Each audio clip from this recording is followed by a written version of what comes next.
Hey everybody, and welcome back to Investing with Wesley. You know, you've heard me say it more than once on this channel, especially when talking about budgeting and saving money, that taxes are anybody's largest expense. No matter how rich or how poor you are, taxes are going to be your largest expense. So in today's episode, I wanted to release a video explaining to you how you could limit those taxes as much as possible.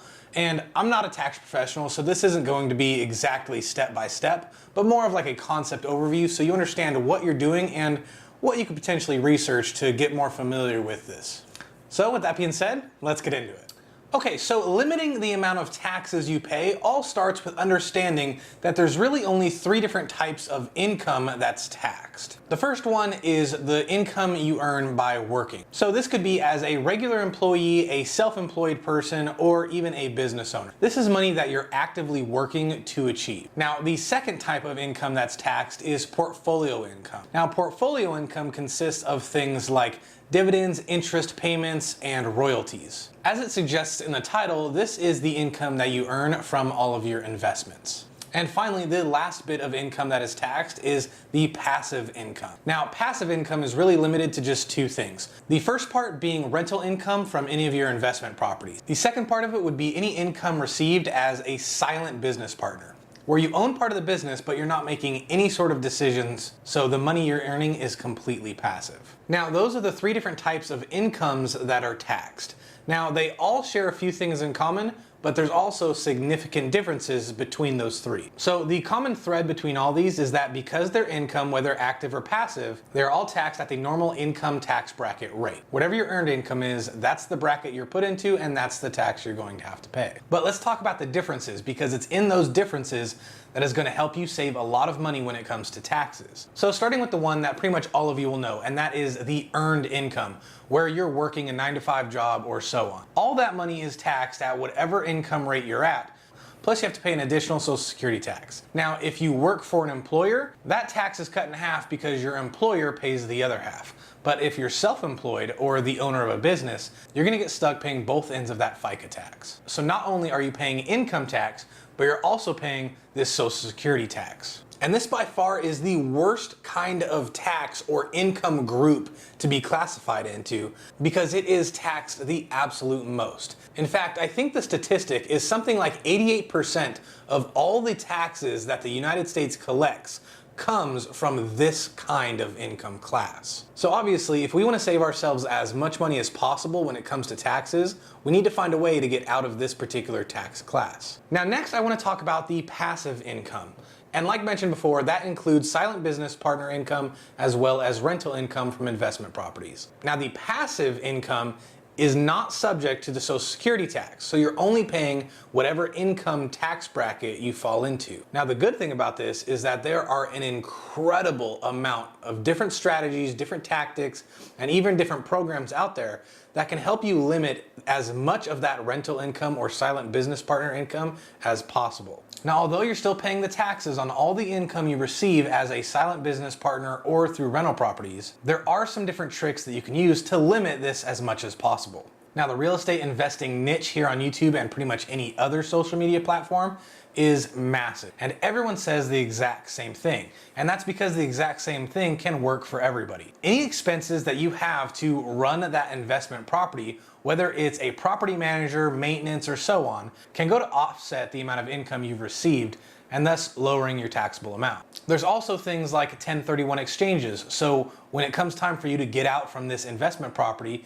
you can do a 1031 exchange and not pay any of the capital gains tax on the appreciated asset, and in turn roll it over into a different real estate asset in a different location and pay zero capital gains. Plus, one funny thing when it comes to real estate is that although prices go up all the time and it's considered an appreciating asset, to the government, it's actually a depreciating asset, meaning whatever you bought it for, the value of that depreciates over time, and that depreciation is a write-off in and of itself. This is why a bunch of people in that real estate niche tell you that real estate is the absolute best possible investment that you could buy into because there is just so much to do and so much money to save come tax season. Now, lastly, let's talk about that portfolio income tax. Now, I don't want you to get confused with capital gains tax because a capital gains tax only occurs when you make a profit from selling some sort of security. Now, it could be real estate, like we just mentioned, selling your property for a profit and having to pay a capital gains tax on that profit. But it could also mean your investments. But this tax I'm talking to you about right now is income. It's not selling those assets, but instead those assets giving you income. These are things like royalties, dividends, and interest payments from either loaning money to a business or a friend or buying bonds. Those three categories are the ones that give you cash, and you could choose to either reinvest that cash or take it as cash and use it as spending money. But either way, those are considered income and they're taxed at the normal income tax bracket like everything else is. But just like the passive form of collecting income, this is not subject to the Social Security's tax. So already you're saving yourself that much more money. Now, on top of all of that, if you have a really good tax professional that can help you tax plan effectively, then with two of those three things, you can virtually pay $0 in taxes. The first one is your interest earned. Sure, you're earning interest and that's considered cash, and it would be subject to income taxation. However, with the right tax person, they can actually help you classify this as loan repayments, and any money received from a loan is not taxable. Secondly is the dividend payouts. Now, whether you choose to reinvest those dividends or not, it doesn't matter. Once you receive those dividends, that's considered taxable income. But again, with the right tax professional, they can reclassify those dividends and turn them into capital gains, especially if you're holding this asset long term. So with those long-term capital gains tax instead of income tax, that switches the brackets and the amount of tax you'd have to pay. Depending on your income level, that could mean $0 in taxes. Or let's assume the exact opposite. Let's assume you have to pay the max amount of federal income tax, which is 37%.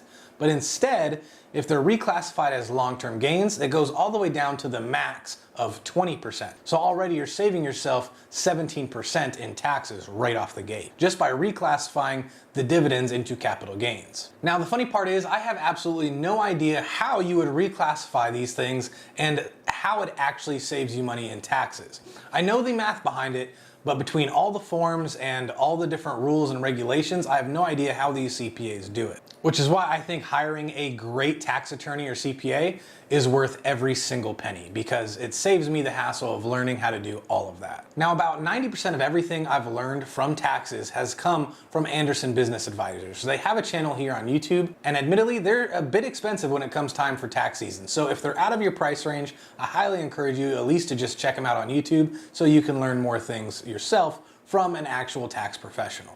And by the way, this isn't a promotion, they're not paying me, I'm just a really big fan and supporter of their business and channel. But you know, if one of those Anderson partners is watching this and wants to sponsor me, I'll gladly accept. Okay though, all jokes aside, let's get back into taxes. Okay, so we've talked about those three different subjects when it comes to income taxes. The work, the portfolio, and the passive model of income. There's by far way more tax benefits to passive and portfolio income received than there is work. Aside from those two not partaking in Social Security tax, there is a bunch of different business models, write-offs, exemptions, and different programs that can give you tax credits in those two models as opposed to the work model. Now sure, the work model also includes business owners, but there's only so much you can do on the earned income of a business owner. As an example, a business owner that is very tax fluent would take most of their income in the form of a distribution or a dividend, because that would be taxed at a much lower rate than whatever their current tax bracket is. Now, the IRS says that as a business owner, you still have to take a fair wage. So you take yourself a fair wage, and anything in excess of that you really want to pay yourself would be in the form of a dividend. Now that would lower your taxable income as opposed to paying yourself totally through the means of a normal W-2 income. But on that little bit you're still taking as income, you're still paying tax, you're still paying Social Security tax, but on that little bit that you're still taking for yourself that's classified as normal income, you're still going to have to pay that income tax bracket, and you're still going to have to pay that Social Security tax. Plus there's business write-offs that, if exceed your business income, will go into lowering your earned income amount. There's a bunch of different strategies that people can use. But if you're a business owner, you definitely need to work on your tax fluency. Unfortunately, if you're just a normal person working a 9-to-5 job and collecting that month-to-month or week-to-week earned income check, there's really a very small amount of things that you could do to limit that earned income tax. This is why things like starting a business or a side hustle is important, or getting yourself a piece of real estate that you can rent out. That way you can try and move some of that income over into those other asset classes, into those other sources of income, where all the write-offs and all the tax benefits really are. I hope you got value in this video. If you did, please remember to like and subscribe, as it really helps this channel grow. I also hope I helped educate you on the 3 different kinds of income that's taxed and how important it is to try and switch to those other 2 that's not work, the portfolio and passive, because that's where all the true tax savings are. The more money you save yourself on taxes, the more cash flow you have. And the more cash flow you have, the more financial freedom you have. And that's the whole point of trying to invest, trying to build wealth, is to try and build financial freedom and independence. Speaking of freedom and independence, I hope you have a magnificent 4th of July. Happy Independence Day, and I'll see you in the next video.